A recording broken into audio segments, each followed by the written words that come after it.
a ser muy importante para ustedes porque no solo vamos a tener las clases, las prácticas, todos los ejercicios que le vamos a colocar en el aula virtual, sino también ustedes van a tener filmadas y grabadas todas mis clases y ustedes van a poder verlas varias veces.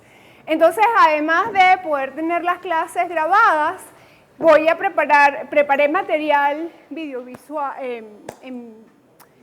en el VideoBeam, voy a presentar material en el VideoBeam para que ustedes puedan tener también material extra. Entonces, fíjense, vamos a tener apoyo visual, las clases y además todas las preparadurías que nos van a dar los preparadores y las clases extras que vamos a tener a lo largo del trimestre. Entonces, la idea es que ustedes puedan salir mejor que salieron el año pasado, el trimestre pasado, y cada vez podamos lograr un mejor rendimiento en esta materia. Entonces, en la materia vamos a estar dos profesores, la profesora Carolina Chan y mi persona.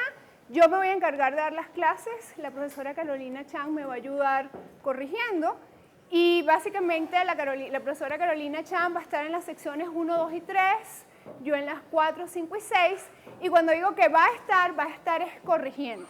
Yo voy a estar dando todas las clases. Entonces ustedes todos los días de clase vienen conmigo y ella se encarga de corregir. Entonces, bueno, vamos a ver, en cada clase yo les voy a traer mis láminas para mostrarles los aspectos más importantes y las cosas que quiero que memoricen. Y después, en las clases que vamos a editar, ustedes van a tener también sus transparencias y eso va a ayudar a reforzar cada uno de los puntos que vamos a ver en las clases. Entonces, ¿cuáles son los puntos que vamos a ver hoy? Vamos a dar una introducción a la materia, después vamos a dar la introducción al curso, después les voy a hablar de una operación que es la operación de sustitución textual y finalmente vamos a ver reglas de inferencia. Entonces, básicamente hoy vamos a cubrir el capítulo 1 del libro de texto de la materia. Voy a tratar de que la clase no sea tan interactiva como yo estoy acostumbrada a dar mis clases porque la idea es que dé una clase magistral, pero si ustedes no entienden algo, les pido por favor que me paren, porque la intención no es solamente que ustedes entiendan, sino que algo que yo no deje claro, ustedes con sus preguntas sean capaces de que yo lo vuelva a repetir y que todo quede registrado. ¿Ok? Entonces, bueno, vamos a empezar con la clase. ¿Todos ven las láminas? ¿Sí? ¿Las vamos bien? ¿Sí? Muy bien. Entonces, empezamos con la materia. ¿Cuál es el objetivo general de esta materia? El objetivo principal, general de esta materia, es que ustedes entiendan, aprendan lo que son los sistemas formales. Y no cualquier sistema formal, sino los sistemas formales que nos van a permitir modelar, representar razonamiento. Entonces nosotros nos vamos a concentrar todo el trimestre en hablar de sistemas formales. Vamos a empezar con sistemas formales que ustedes conocen, ya sea de bachillerato o del primer año de la carrera, y después nos vamos a concentrar en dos sistemas formales que son las bases de la computación, que son los sistemas formales de la lógica. Particularmente, entre los sistemas formales de la lógica, lo que vamos a estudiar es el sistema de la lógica proposicional y el sistema de la lógica de predicados. Entonces, vamos a empezar con un sistema formal que ustedes conocen, que es el de las expresiones aritméticas, y después vamos a entrar en dos sistemas formales. Uno es de la lógica proposicional y el otro de la lógica de predicados. Objetivos específicos que quiero que ustedes logren en esta materia. Bueno, primero, que ustedes entiendan el uso de los sistemas formales de la lógica, no solo desde el punto de vista de representación de razonamiento, sino también de modelaje de conocimiento. Entonces, nosotros vamos a aprender cómo nosotros podemos modelar lenguaje natural en estos sistemas formales y cuál es el impacto que tiene esa modelación desde el punto de vista no solamente de representación de conocimiento, sino de razonamiento de ese conocimiento que estamos representando. Y después vamos a desarrollar destrezas y este es uno de los puntos duros de la materia, que no es una materia que solamente explicamos conceptos, sino que exigimos que ustedes desarrollen destrezas. Y es para eso que yo les pido la colaboración, que ustedes le dediquen a la materia cierta cantidad de tiempo diario para que podamos desarrollar esa destreza. Entonces, fíjense que del objetivo principal, que era estudiar los sistemas formales para modelar razonamiento, nos concentramos en dos específicos, que es entender el uso de la lógica para, la lógica como sistema formal para modelar razonamiento y conocimiento, y después desarrollar esa destreza. Entonces, es muy importante que estemos claros que estamos desarrollando una destreza. Esta es una materia donde no solamente vamos a aprender conocimiento, sino desarrollar destrezas. ¿Ok? Entonces, tópicos, temas que vamos a tocar en la materia. Vamos a tocar muchos temas, ¿verdad? Vamos a hablar de sistemas formales, de las partes de los sistemas formales, su vocabulario, sus gramática, las reglas de formación, los axiomas, los teoremas, la lógica de predicados, la lógica proposicional, semántica formal, semántica informal. Y si ustedes se dan cuenta, muchos de los conceptos que están allí son los conceptos que voy a estar repitiendo a lo largo del trimestre. Cuando terminemos la materia, les voy a volver a colocar esta lámina y vamos a ver cuántas veces repetí cada uno de los conceptos que están allí. Y es seguro que muchos más de los que aparecen representados con los tamaños de las letras. Entonces, seguro que cuando ustedes dentro de un año les pregunten qué se acuerdan de lógica, es muy probable que se acuerden del teorema de Morgan, es muy probable que se acuerden de modus ponens, y esas son las cosas que yo quiero lograr cuando terminemos la materia, que de aquí a 6 meses viene alguien y les pregunta qué se acuerdan de lógica, y al menos los conceptos que tengo en esta lámina ustedes los puedan repetir. ¿Ok? Entonces, esperemos que eso sea así. Entonces, bueno, pareciera que no se ve muy bien con la luz, pero vamos a empezar con los sistemas formales. Y cuando les estoy diciendo que mi objetivo principal de la materia es que ustedes aprendan el uso de los sistemas formales, yo estoy como que suponiendo que ustedes saben qué son los sistemas formales. Los sistemas formales son herramientas matemáticas que básicamente nos permiten modelar de forma precisa y no ambigua el mundo real.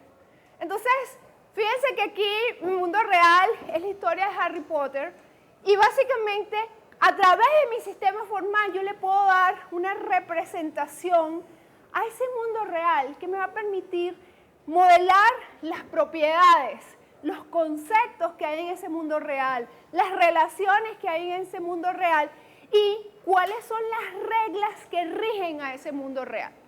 Entonces, siempre que nosotros utilicemos esos sistemas formales, estamos a la espera. Lo que estamos es deseando o los utilizamos para poder tener esa característica de que lo que estemos dando como resultado del modelaje sea preciso y no ambiguo. Entonces, muchos de ustedes han estado trabajando durante toda su vida académica, ya sea en el colegio o en el primer año que llegan a la universidad, con sistemas formales, cuando empezamos con el sistema formal de las expresiones aritméticas. Y el sistema formal de las expresiones aritméticas, pues básicamente los hemos concentrado, ¿verdad?, en manipularlo, muchas veces de manera sintáctica, otras veces de manera semántica. Pero algo muy importante es que nosotros sabemos modelar en ese sistema formal.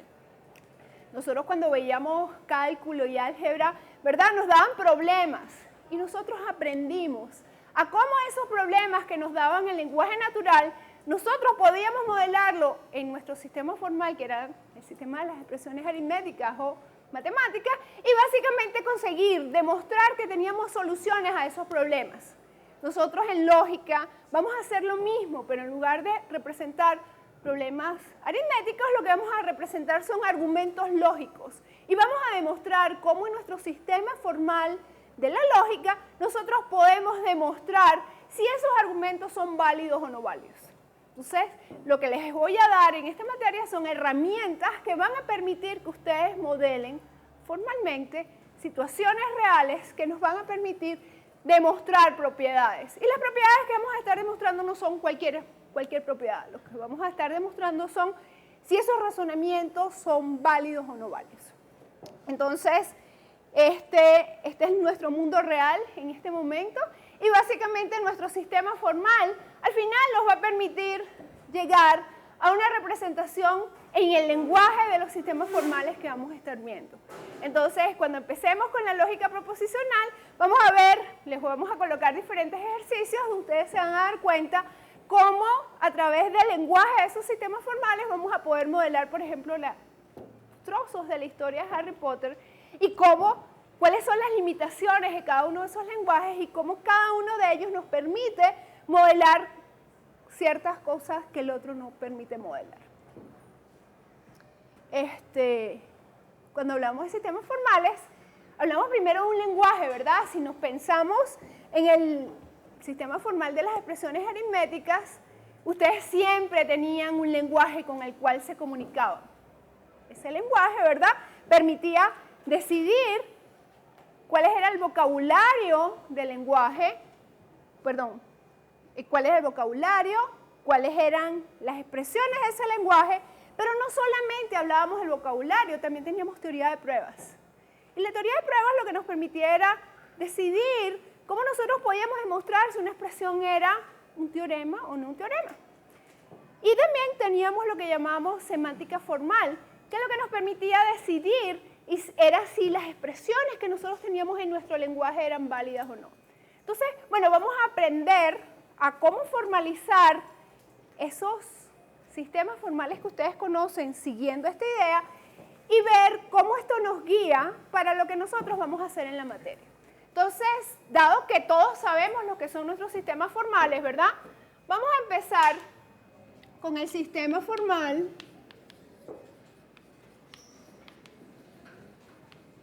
de las expresiones aritméticas.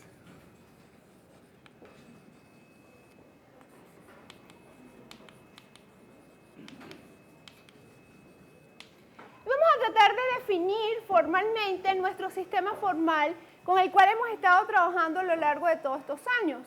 Y vamos a empezar hablando de cómo es el lenguaje del sistema formal. Y como les digo, el lenguaje está formado por el vocabulario y la gramática. Entonces vamos a definir cuál es nuestro vocabulario.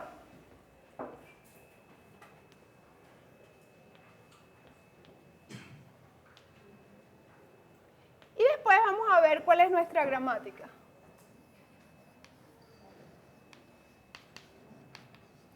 Cuando nosotros hablamos del vocabulario de las expresiones aritméticas, el lenguaje de las expresiones aritméticas, ¿qué tenemos en ese vocabulario?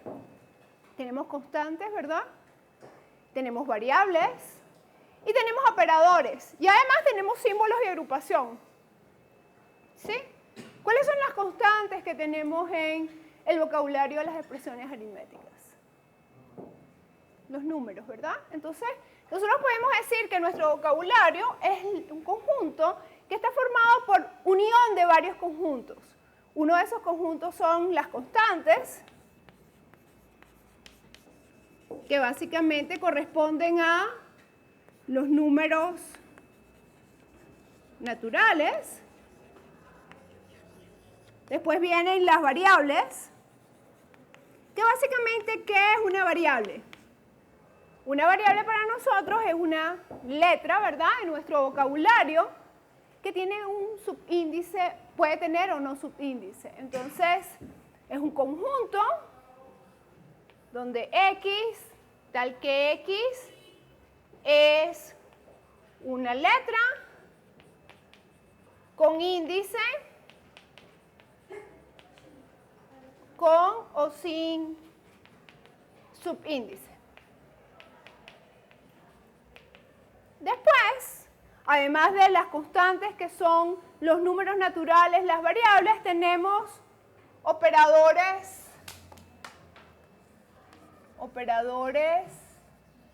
unarios. Y de los operadores unarios lo que tenemos son el más y el menos. Tenemos los operadores binarios, que lo que tenemos es el más, el menos, el por, la división. Después tenemos símbolos relacionales, que tenemos el igual, el menor, el mayor, ¿verdad? Menor igual, mayor igual. Y finalmente tenemos los símbolos de agrupación.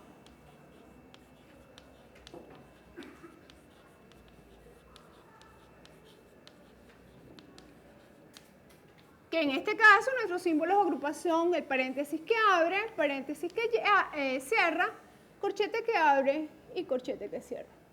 Y estos son nuestros símbolos. Y con esto vamos a formar las oraciones, las expresiones de nuestro lenguaje.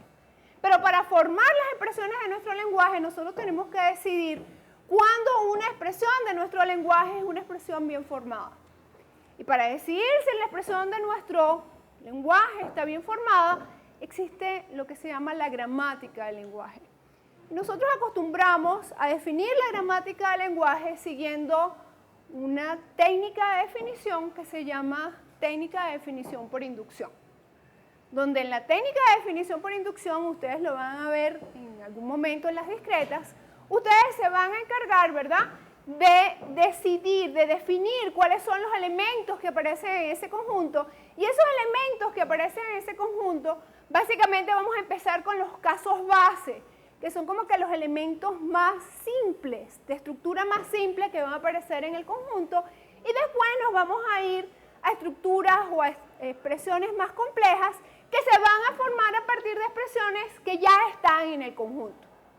Entonces, la idea es que hoy yo les dé una idea básica de lo que es una definición por inducción estructural y a lo largo del trimestre, cada vez que nos toque definir un lenguaje de uno de estos sistemas formales, nosotros repitamos el uso de esta técnica de definición por inducción estructural. Entonces, ¿estamos claros cómo es nuestro vocabulario?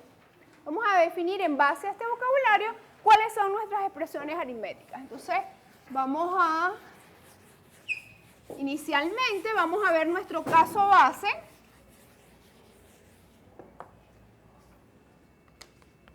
¿Y cuáles son los casos base?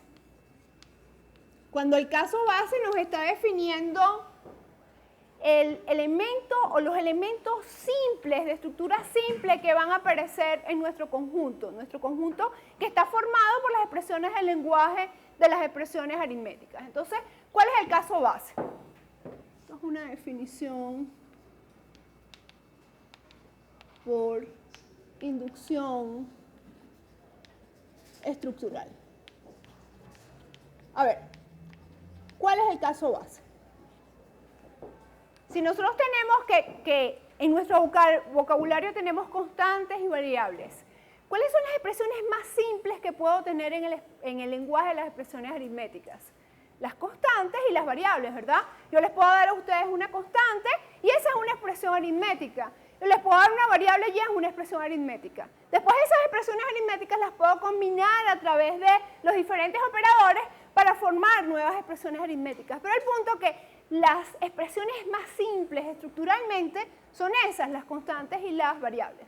Entonces, en nuestro caso base, lo que podemos decir es que si X es una constante o X es una variable, ¿qué podemos decir de X? Lo que podemos decir es que X es una, y vamos a colocarlo en otro color, ¿verdad?, expresión aritmética. Bien formada. Y esa es la expresión aritmética más simple desde el punto de vista estructural. Después, nos vamos a nuestros casos inductivos. ¿Y qué significa que vamos a definir un caso inductivo? Lo que estamos definiendo, ¿verdad?, es cómo a partir de expresiones que ya existen en el lenguaje, nosotros podemos definir nuevas expresiones. Entonces, esto es lo que nos está diciendo, los casos inductivos, que estamos suponiendo que ya existen expresiones en el conjunto de las expresiones aritméticas. Entonces, sean E1 y E2, expresiones aritméticas bien formadas,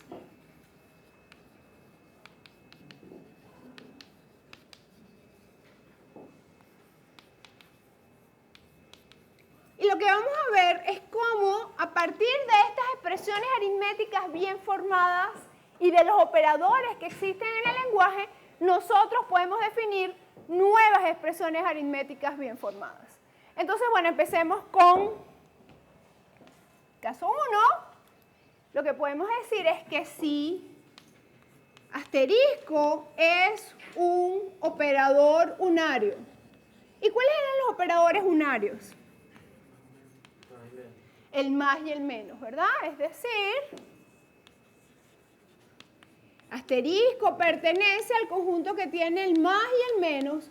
¿Qué vamos a poder decir? Lo que vamos a poder decir es que asterisco E1 es una expresión aritmética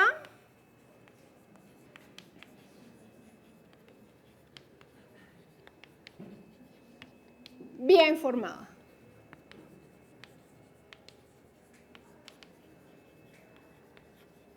¿Y eso qué nos da? Lo que nos da es que si lo único que tuviésemos en el conjunto de las expresiones aritméticas bien formadas fuesen las constantes o las variables, nosotros estamos generando expresiones que tienen un signo, un operador unario, es decir, expresiones positivas o expresiones negativas.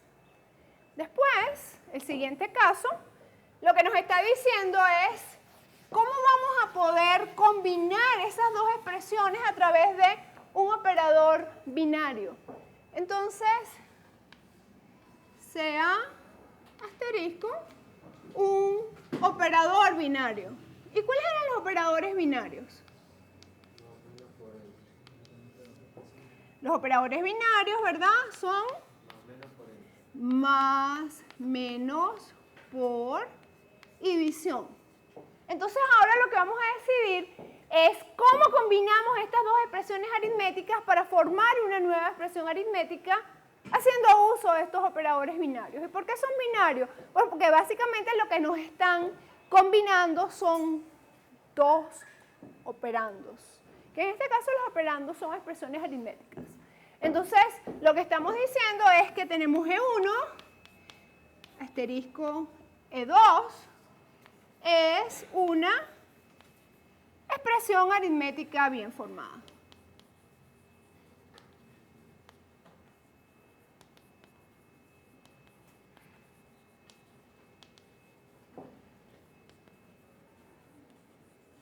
¿Ok? Pero también cuando nosotros tenemos un operador, un símbolo relacional que nos está asociando dos expresiones aritméticas, estamos formando una nueva expresión aritmética. Y ese es nuestro tercer caso, que básicamente nos dice sea asterisco un símbolo relacional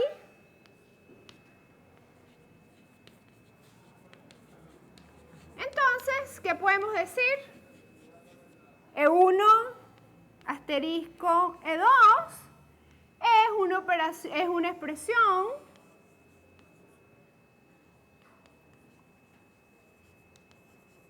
aritmética bien formada.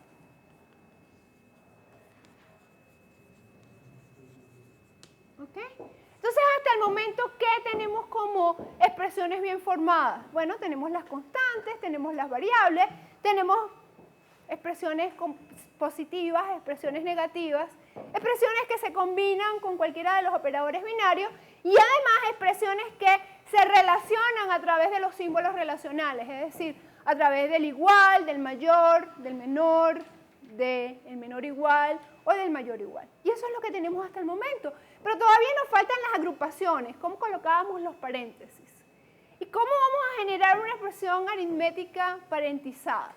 Entonces, para generar una expresión aritmética parentizada nos falta un cuarto caso, que es el caso donde nos dice que si yo tengo una expresión aritmética E1,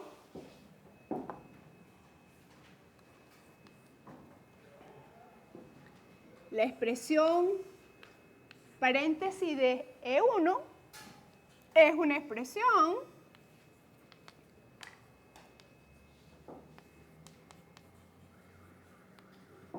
aritmética bien formada. ¿Bien?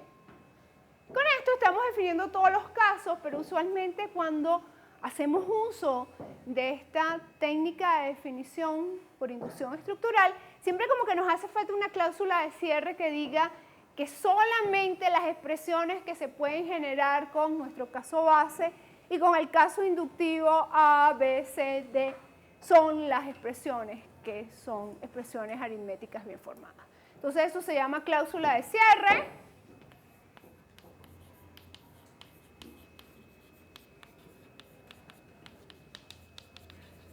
Y básicamente lo que nos está diciendo que únicamente es una expresión aritmética bien formada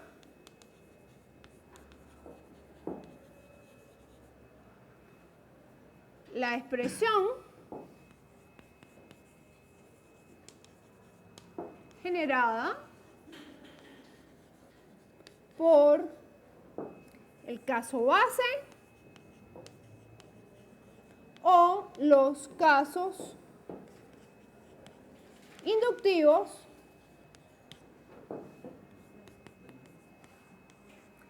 A, B, C y D. ¿Ok? Entonces, vamos a pensar un poquito en ejemplos de expresiones aritméticas. Entonces, ¿puedo borrar aquí?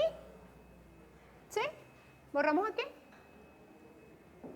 Entonces vamos a pensar un poquito en ejemplos de expresiones aritméticas. Entonces, me pregunto, ¿esta es una expresión aritmética bien formada?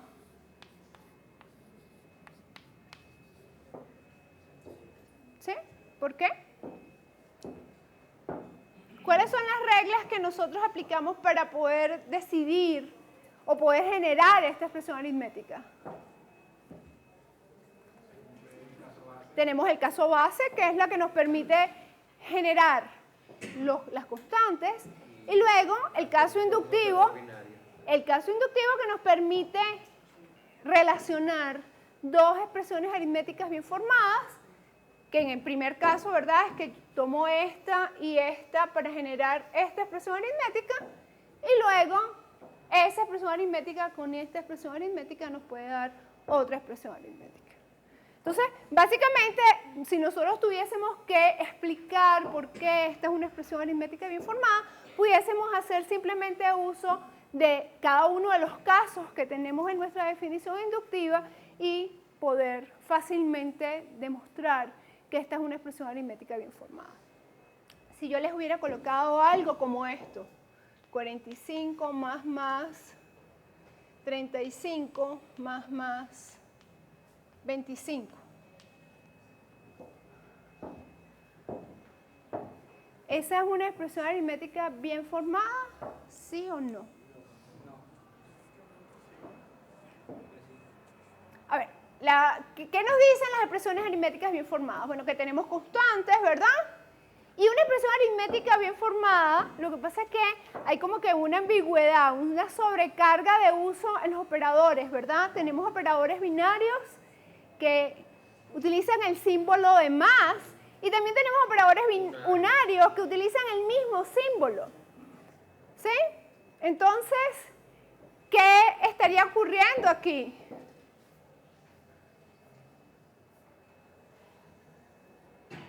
Me pareciera que ese es el operador unario de la constante 35, el operador unario de la constante 25, y sí, es una expresión bien formada. ¿Sí? Si yo hubiera colocado algo como esto, 45 más 35 más 45. ¿Esta es una expresión aritmética bien formada? ¿Por qué? Porque básicamente, ¿verdad?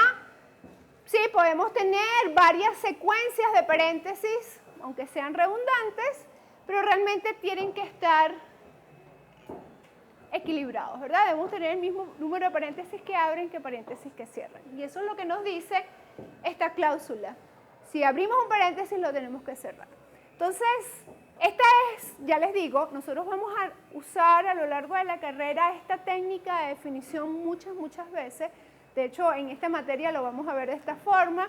Cuando lleguen a la materia de traductores e interpretadores van a aprender que van a poder definir gramáticas y diferentes tipos de gramáticas, pero por los momentos yo me voy a concentrar en reusar este tipo de definiciones muchas veces a lo largo de la materia y lamentándolo mucho nosotros no vamos a hacer en esta materia demostraciones por inducción, pero cuando ustedes lleguen a las discretas y trabajen con las demostraciones por inducción se van a dar cuenta que todo conjunto que haya sido definido de forma inductiva, las demostraciones de sus propiedades las van a poder hacer siguiendo la misma estructura de demostración.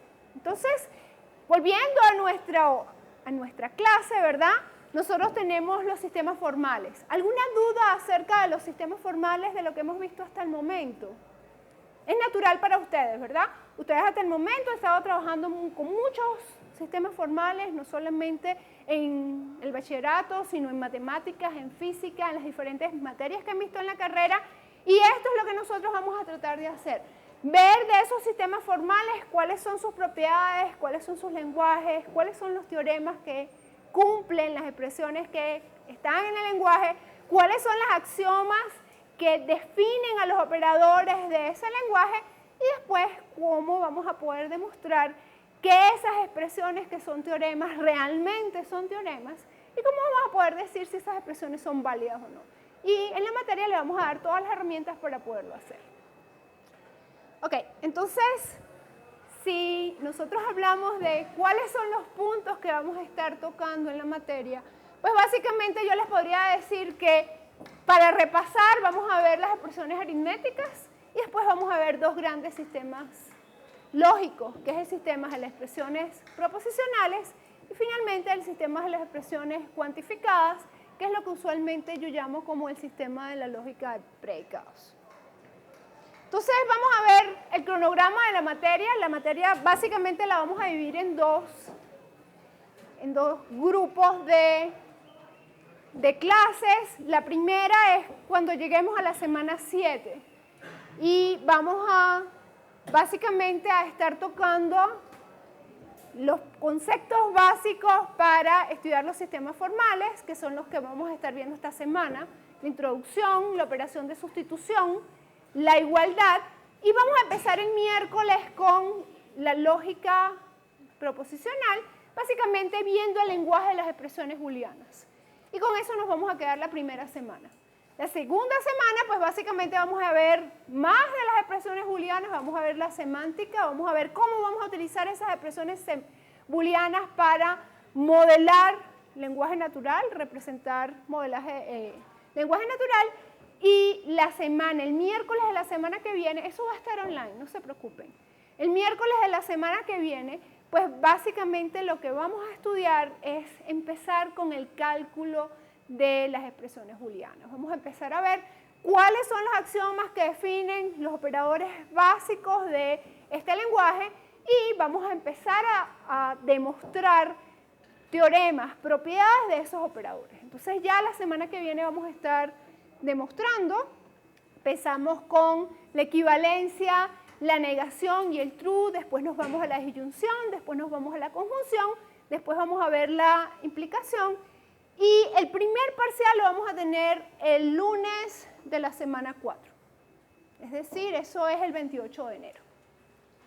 O sea, dentro de nada tenemos nuestro primer parcial. Y para nuestro primer parcial ya nosotros suponemos que ustedes han desarrollado las destrezas suficientes como para hacer demostraciones hasta el operador de conjunción. ¿Okay? Entonces, para el miércoles de la semana 3, nosotros ya habremos terminado con toda la teoría que tiene que ver con la conjunción y para el lunes de la semana 4 ustedes van a estar presentando su primer examen. El primer examen es de 35 puntos. Después vamos a seguir con el resto de los operadores, que es la implicación y el consecuente, y vamos a empezar con los métodos de prueba. Y todos los métodos de prueba van a ir al segundo examen. Acuérdense que cuando veamos las reglas del curso, la materia es acumulativa. Entonces, para el segundo examen va toda la materia que hemos visto hasta el miércoles de la semana 7. El examen lo van a tener en la práctica, que es el jueves de la semana 7. ¿Ok? Después, en la segunda mitad del curso, lo que vamos a estudiar es el sistema de las expresiones cuantificadas. Y en el sistema de las expresiones cuantificadas vamos a empezar en el lunes de la semana 8 y vamos a estar estudiando los diferentes cuantificadores que podemos tener, particularmente los cuantificadores lógicos del cuantificador existencial y el cuantificador universal. Vamos a nuevamente aprender cómo vamos a demostrar propiedades de estos operadores. Vamos a utilizar, por supuesto, todo lo que hemos visto en la primera parte de la materia, lo vamos a repetir en la segunda parte, más todo lo que tiene que ver con estos operadores agregados, que son los operadores de los cuantificadores existenciales, y nuestro tercer examen es el 1 de abril, con 35 puntos también. ¿Ok? ¿Había alguna duda por aquí? ¿No? Entonces, bueno, el libro de curso es el mismo libro de curso que hemos utilizado en las otras ediciones de la materia, es el gris, A Logical Approach to Discrete Math, de la edición del año 1993. Y bueno, tenemos esas 3 evaluaciones, ¿ok? ¿Dudas? ¿Estamos bien? Bien, vamos a ver cuáles son las reglas del curso para que nos quedemos tranquilos y estemos claros con cuáles son las reglas con las que estamos jugando. La primera, las evaluaciones son acumulativas. Eso quiere decir, ¿verdad?, que lo que vemos el primer día de clase lo vamos a estar evaluando a lo largo del trimestre y lo que va para el primer parcial va para el segundo parcial y va para el tercer parcial. O sea, no quiere decir que esto ya se evaluó para el primer parcial, no. Ustedes están desarrollando destrezas y como destrezas, las destrezas se las vamos a estar evaluando constantemente. Segundo, la regla de probidad. Tenemos que estar conscientes que estamos en una universidad, que tenemos que entender lo que es la ética, sobre todo en una carrera como la carrera de computación, donde los derechos de autor tienen que estar muy claramente establecidos. Así que cualquier indicio de copia, yo les pido por favor que esto lo tomen como una regla de vida, no solamente para esta materia, sino para todas las materias de la carrera. Cualquier indicio de copia, eso será penado con una amonestación que vamos a recopilar todas las pruebas y la amonestación va a ir al rector. Y el rector es el que va a decidir sobre el futuro de ustedes. Entonces yo les pido por favor que no caigan nunca, no solamente en esta materia, sino en ninguna de las materias de la carrera en esta tentación.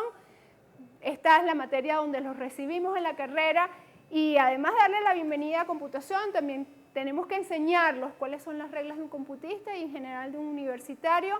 Y creo que la clase que viene voy a traer el acta para firmarla. ¿Tú las tienes? Entonces después las vamos a pasar para que ustedes se comprometan a la regla de probidad con la que estamos jugando. ¿Okay? Bien, después reparación. ¿Qué pasa si alguno de ustedes tiene una emergencia al día del examen? No puede venir al día del examen, se enfermó, tuvo un accidente, tiene un problema grave familiar. Pues básicamente está el decanato de estudios profesionales que tiene un procedimiento claramente establecido en el cual ustedes solicitan que ellos nos den la orden de repetir el examen y nosotros gustosamente le vamos a repetir el examen. Es un examen de recuperación que incluye toda la materia y eso es o el viernes de la semana 12 o el lunes de la semana 13. ¿Ok? Por supuesto, quienes tienen que hacer el procedimiento son ustedes y hasta que la orden del decanato de estudios profesionales no llega a nuestro departamento, nosotros no podemos asumir que ustedes están en el examen de recuperación. Y ellos son los que evalúan si su caso procede o no, ¿ok? Si los recaudos que ustedes están entregando son válidos o no. Y la dedicación, para mí esto es sumamente importante. Estoy en una materia donde tengo que desarrollar destrezas y como toda materia de desarrollo de destrezas exijo horas de estudio. Entonces, por cada hora de la materia ustedes tienen que estudiar al menos 2 horas por su cuenta. Eso quiere decir que ustedes, esta materia tiene 6 horas, 2 de teoría, 2 de laboratorio, y ustedes tienen que dedicarle a lógica al menos 12 horas semanales. Entonces, yo acostumbro a colocar en la pizarra cuántas horas ustedes deben estar estudiando cada una de las semanas del trimestre. Llega un momento que pierdo la cuenta, pero no quiere decir que no me recuerde que ustedes tienen que estar estudiando al menos 12 horas semanales. Y cuando les digo al menos, y debemos empezar hoy. Entonces, hoy empieza la materia, hoy empiezan sus horas de entrenamiento. ¿Ok? Estas son mis reglas del curso. Espero que todas las sigamos, ¿ok? La información del curso la vamos a tener tanto en el aula virtual como todos los trimestres, y además la profesora Chan se encarga de llevar una cuenta en Twitter. Entonces, les pido por favor que sigan la materia en las 2 modalidades que vamos a estar tratando de transmitir la información. Y vamos a ver cómo relacionamos esta materia con otros cursos, para entender un poquito por qué estamos aquí y cuál es la importancia de lógica en la carrera de computación. Entonces, lo primero que tenemos que tener presente como computistas es que la lógica es en la computación lo que el cálculo es al resto de las ingenierías. Los basamentos de nuestra carrera están en la lógica. Y nosotros en esta materia vamos a tratar de darle como que los principios básicos de la lógica. Por supuesto, no podemos darle todo lo que tiene que ver con la lógica, pero al menos los básicos para que ustedes a lo largo de la carrera puedan utilizar esas herramientas que nosotros vamos a estar estudiando en esta materia y que puedan reforzar esos conocimientos. Entonces, la primera relación que podemos establecer entre esta materia y el resto de los cursos que ustedes van a estar estudiando es una relación directa con las materias de matemáticas discretas. En esas materias ustedes van a tener que hacer demostraciones y nosotros les vamos a dar no solamente las técnicas y los métodos para poder demostrar cuando una proposición es un teorema o no, sino también le vamos a dar el sistema formal que ustedes pueden utilizar para modelar ese conocimiento y hacer una demostración siguiendo uso de los métodos que nosotros estudiamos en clase. Entonces, de hecho, el libro con el que nosotros estamos estudiando la materia es un libro que no solamente lo podemos utilizar en lógica, sino todos los conceptos que ustedes van a estar viendo en las materias de matemáticas discretas están aquí. Y están aquí haciendo uso del mismo formalismo que nosotros usamos en la materia. Entonces, perfectamente nosotros pudiésemos, haciendo uso del mismo formalismo, seguir y ver el resto de las materias de discretas. Y no solamente las materias de discretas, sino también las materias de algoritmos. Porque nosotros, las técnicas que les explicamos para demostrar las propiedades de, digamos, una estructura o de un sistema formal, las van a poder utilizar para demostrar si los algoritmos que ustedes están definiendo son sólidos, son completos, son correctos. Entonces, no solamente la vamos a utilizar en discretas y algoritmos para poder demostrar las propiedades de lo que estamos haciendo, sino también para poder representar las propiedades de esos algoritmos. Después, a nivel de aplicaciones, o las materias de aplicaciones, una de la relación más directa que podemos establecer es con bases de datos. Bases de datos, nosotros lo que estamos haciendo es modelando datos, y para modelar datos utilizamos un sistema formal que es el sistema formal de las expresiones de la lógica de predicados. Y básicamente lo que hacemos es definir lenguajes para interrogar esas bases de datos, que es tal cual el lenguaje que nosotros vamos a aprender aquí en la materia. Entonces, la materia de base de datos es como un repaso de lógica, pero ambientado en un manejador de base de datos que les va a permitir básicamente practicar lo que aquí vemos en teoría. Y después, los que vean la cadena de inteligencia artificial se van a dar cuenta que lógica no solamente la vamos a utilizar para representar conocimiento, sino para modelaje de problemas. Para modelaje de problemas donde las técnicas que vamos a aprender para identificar si los problemas son satisfacibles o no y para conseguir modelos de esas teorías, las vamos a poder aplicar para conseguir soluciones.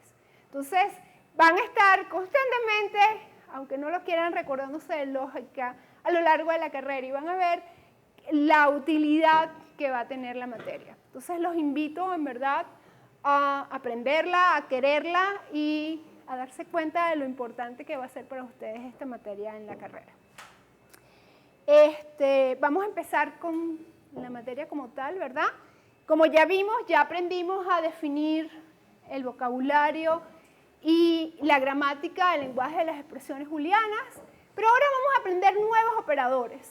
Y dentro de los nuevos operadores que no vimos cuando estudiamos el lenguaje de las expresiones booleanas, vamos a aprender el operador de sustitución textual. Entonces vamos a aprender sustitución textual y vamos a ver por qué nos hace falta la sustitución textual.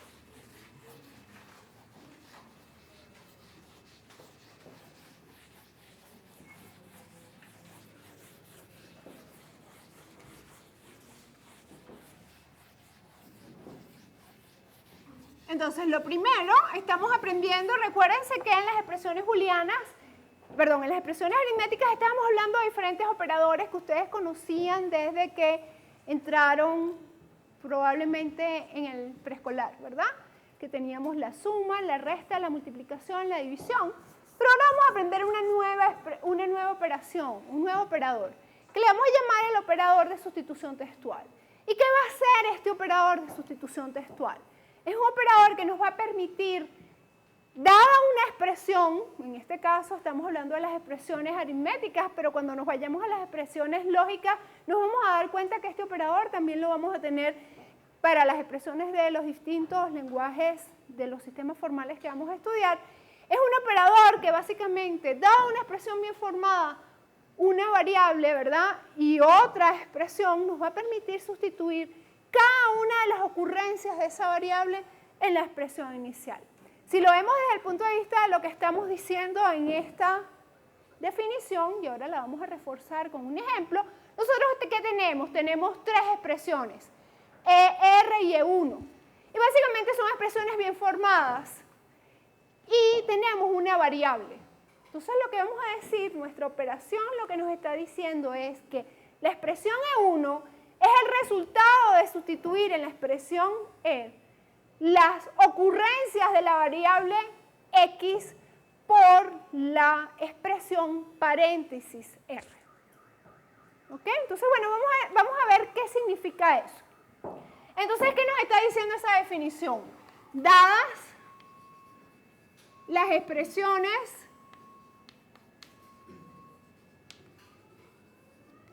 E, R, E1, ¿verdad? Y además tenemos dada la variable X, el resultado de la operación de sustitución textual en la expresión X, sustituir la variable X por la expresión R, es igual a otra expresión. En este caso le llamamos la expresión E1. ¿Y cómo es esa expresión E1? E1, donde E1 es el resultado de sustituir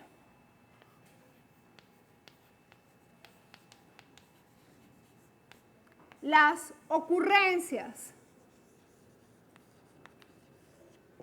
de la variable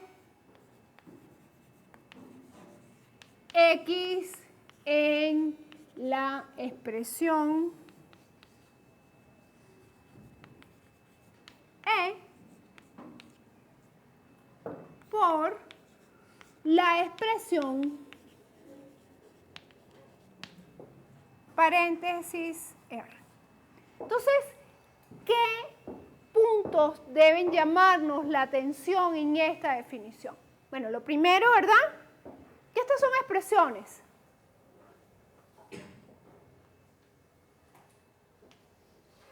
Y segundo, que lo que nosotros sustituimos son variables por expresiones.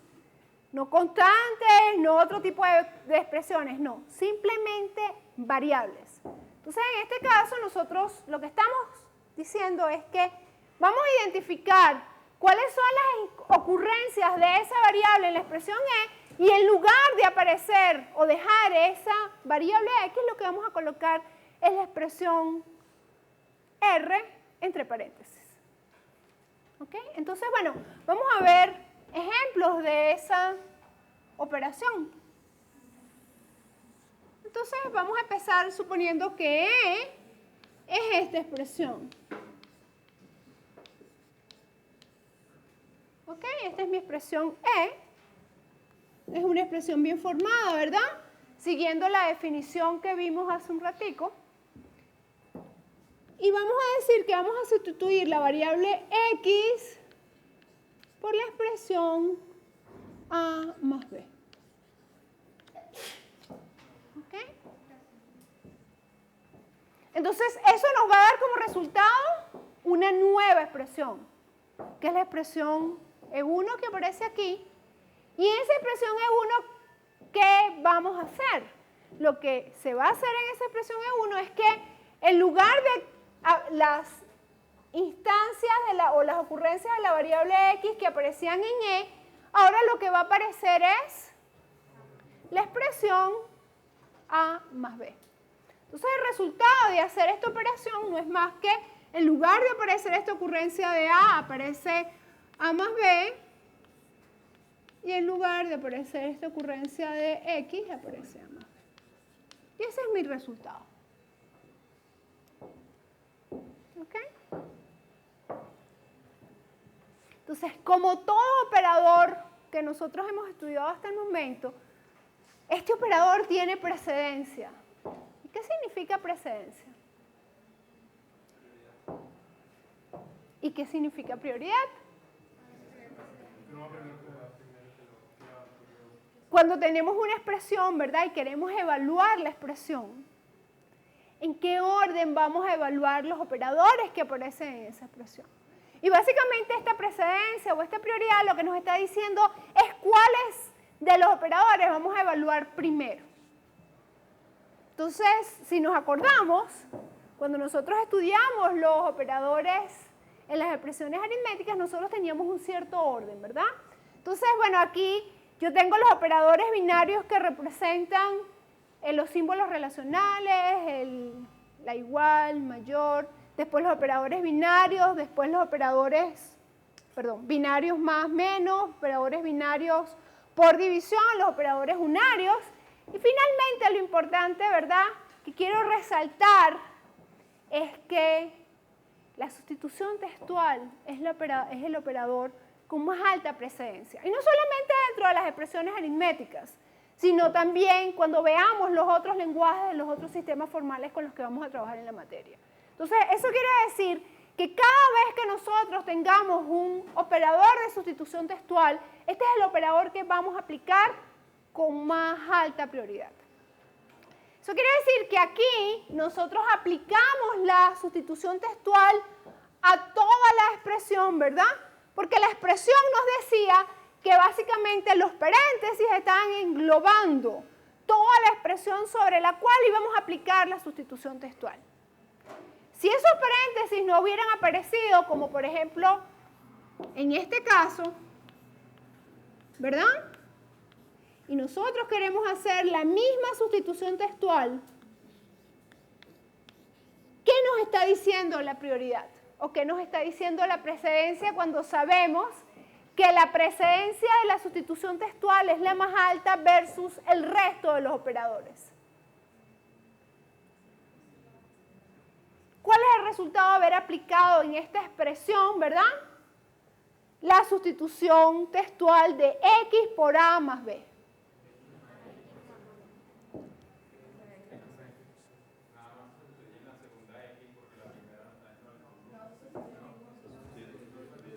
A ver, ¿qué significa la sustitución textual? La sustitución textual, yo recibo una expresión, ¿verdad? Y en esa expresión voy a ver todas las ocurrencias de la variable que aparece en la sustitución. En este caso X, ¿verdad? Y en esa expresión E, lo que voy a hacer es todas las ocurrencias de esa variable las voy a sustituir.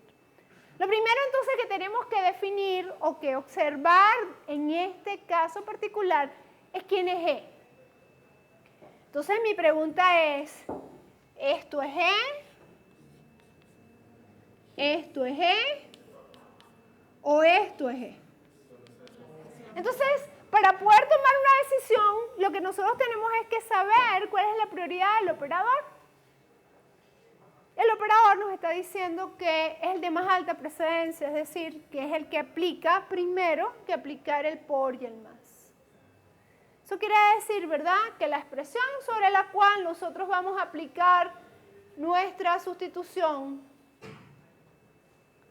es sobre la z, que es nuestra expresión E. En esa expresión E no aparece ninguna ocurrencia de X, lo cual quiere decir que el resultado de aplicar esta sustitución textual no es más que la misma expresión inicial. ¿Estamos claros? ¿Sí?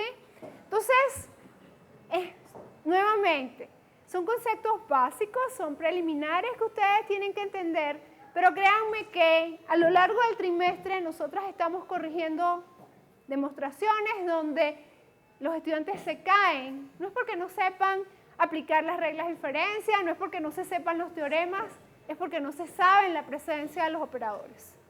Entonces, es muy importante que ustedes tengan muy claro cuál es la precedencia de cada uno de los operadores que vamos a estudiar en clase. En el libro están aquí. Esta es su Biblia. De que termine el trimestre, ustedes tienen que vivir con este libro. Entonces, les invito desde ya a que estudien la precedencia de los operadores y que realmente los internalicen. ¿Ok? Entonces, ¿dudas con respecto a este operador? ¿Estamos claros hasta ahora? ¿Alguna duda con lo que hemos visto hasta el momento? ¿Estamos claros? Ok, entonces, bueno, vamos a seguir, porque fíjense que en esta definición yo estoy diciendo que esto es una variable, X es una variable y R es una expresión, pero no necesariamente tenemos que hablar de una sola variable. Pudiésemos hablar de una secuencia, de una lista de variables y de una lista de expresiones. En ese caso, lo que estamos es hablando de, vamos a colocar aquí, de sustituciones textuales simultáneas. Y esas sustituciones textuales simultáneas, básicamente es el mismo principio, pero en lugar de estar hablando de una sola variable y de una sola expresión, lo que estamos hablando es de que aquí vamos a tener una lista de n variables y el mismo número de expresiones en R. Es decir, que básicamente lo que ahora vamos a estar diciendo es que R es una lista de expresiones bien formadas, de R1 hasta Rn, X es una lista de variables desde X1 hasta Xn, y lo que vamos a hacer es sustituir simultáneamente en E, primero las ocurrencias de X por R1, las ocurrencias de X2 por R2, y así sucesivamente las ocurrencias de Xn por Rn. Y básicamente todo se hace simultáneamente. Eso quiere decir, ¿verdad?, que si en algún momento en un RI aparece una variable xi más 1, nuestra sustitución no se va a ver afectada porque todos se hacen simultáneamente.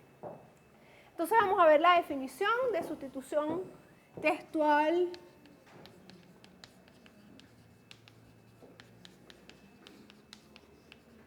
simultánea. Y básicamente es la misma notación, pero ahora lo que vamos a decir es lo siguiente. Dadas las expresiones E1, y entonces aquí vamos a decir R1 hasta Rn, y aquí vamos a decir, dadas las variables X1 hasta Xn, y fíjense que es muy importante que tomemos en consideración que vamos a tener el mismo número de variables a sustituir que el mismo número de expresiones por las cuales vamos a sustituir esas variables. Entonces, básicamente lo que estamos diciendo aquí es que tenemos X1 X2 hasta XN. Y aquí tenemos R1, R2 hasta Rn. Y lo que estamos diciendo es que esto es igual a la expresión E1, donde E1 es el resultado de sustituir simultáneamente las ocurrencias de X1 por R1, de X2 por R2 y así sucesivamente de XN por Rn. Pero lo que es muy importante es que digamos que es una sustitución simultánea. Simultáneamente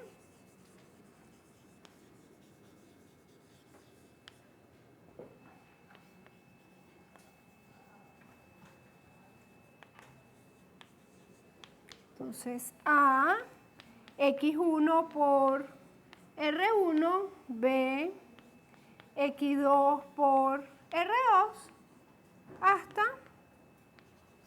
XN por Rn. ¿Ok? Entonces,